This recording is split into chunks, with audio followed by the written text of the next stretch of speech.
एक बार हिमालय की तलहटी में रहने वाला एक राजा था जो खुद को सबसे सुंदर महल बनाने की लालसा रखता था।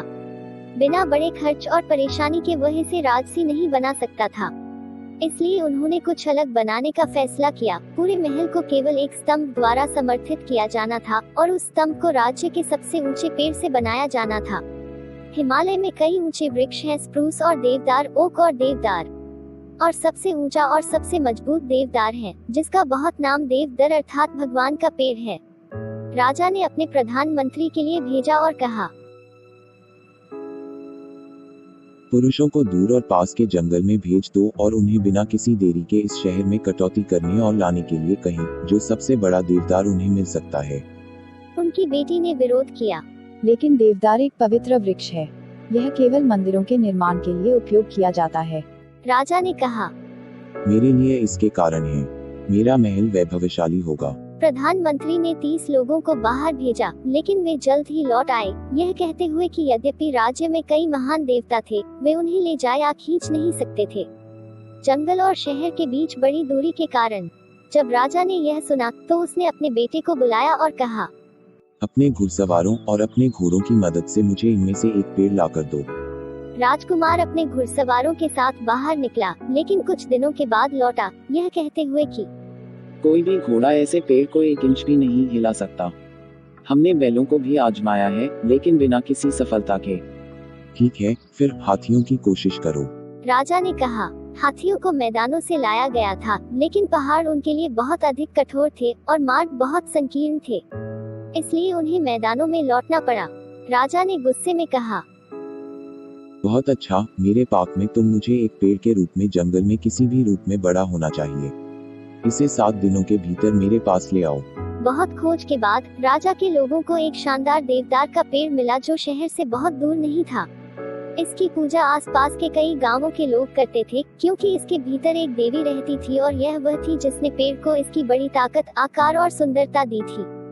जब प्रधानमंत्री और उनके लोगों ने फैसला किया था कि राजा के महल के लिए स्तंभ इस बुलंद देवदार के पेड़ से बनाया जाना चाहिए, तो वे अंदर देवी के प्रति अपने सम्मान का भुगतान करने के लिए माला, दीपक और संगीत के साथ आए और उनसे अनुरोध करने के लिए कि वह उसे छोड़ दे।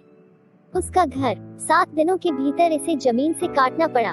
उन्होंने अपना दीपक जलाया और उन्हें पेड़ के चारों ओर एक चक्र में रख दिया। उन्होंने अपनी माला को शाखाओं पर लटका दिया और पत्तियों के बीच नाक बांध दिया। फिर हाथ मिलाने, कुछ नाचने और दूसरों ने गाया। श्री देवी ने सुना और समझा कि क्या होने वाला था। वह कुछ पल के लिए आराम की हवा के रूप में चुप रही और उसकी सारी पत्तियां कानाफूसी करने लगी और सबसे ऊपरी शाखा झुक गई। पुरुष संतुष्ट होकर चले गए कि उसने सुना और समझा है। उस रात जब राजा सो रहे थे, एक शानदार आकृति जिसमें चमकते हुए हरे पत्ते दिखाई दे रहे थे और एक आवाज में बोले जो शरद ऋतु के पत्तों की सरसराहट की तरह था, मैं देवदार वृक्ष की देवी हूँ, महान राजा।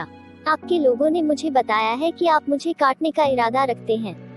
मैं आपसे अपना मन बदलने के लिए भीख मांगने आया हूँ। नहीं, मेरा मन बना हुआ है। राजा ने अपने सपने में जवाब दिया, तुम्हारा एकमात्र पेड़ मेरे पाक में काफी मजबूत है, जो खुद एक महल का समर्थन करता है, और इसलिए मेरे पास यह होना चाहिए।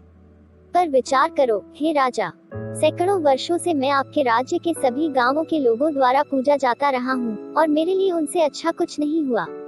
पक्षी मुझ में घोंसला बनाते हैं, पुरुष मेरी छाया के नीचे आराम करते हैं और जंगली जीव मेरे चारों ओर खेलते हैं। मैं अपनी मजबूत जड़ों से पृथ्वी को बांधता हूँ, बच्चे मेरे पैरों पर खेलते हैं और खेतों से लौटने वाली महिलाएं मेरी ठंडक की शरण लेती हैं। लेकिन मैं आपको नहीं छोड़ सकता, मेरा मन बना हुआ है और हिलाया नहीं जा सकता। फिर शक्तिशाली राजा, मुझे एक आखिरी अनुरोध प्रदान करें। कृपया मुझे 3 भागों में काटें। पहले मेरा सिर लहराती हरियाली के मुकुट के साथ, मेरे मध्य में उसकी 100 मजबूत भुजाएं और हाथ हैं, अंत में मेरा आधार जो उस पर मेरे अंगों का सबसे भारी और गांठ सहन करता है। यह एक अजीब अनुरोध है।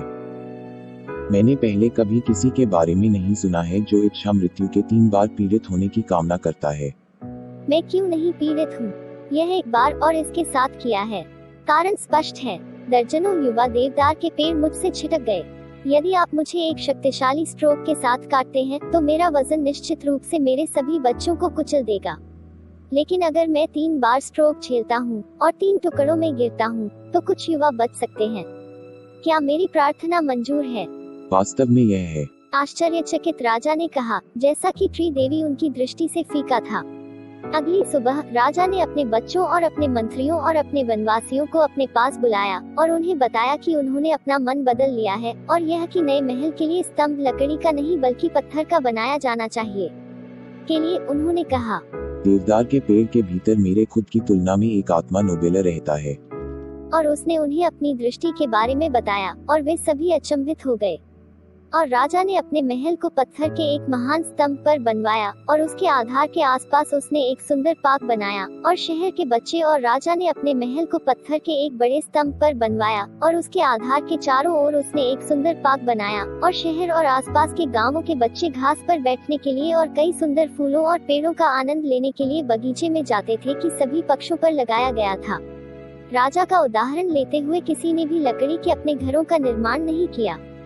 घर पत्थर से बने थे और महान देवदार जंगलों के माध्यम से स्वतंत्र रूप से फैलने में सक्षम थे।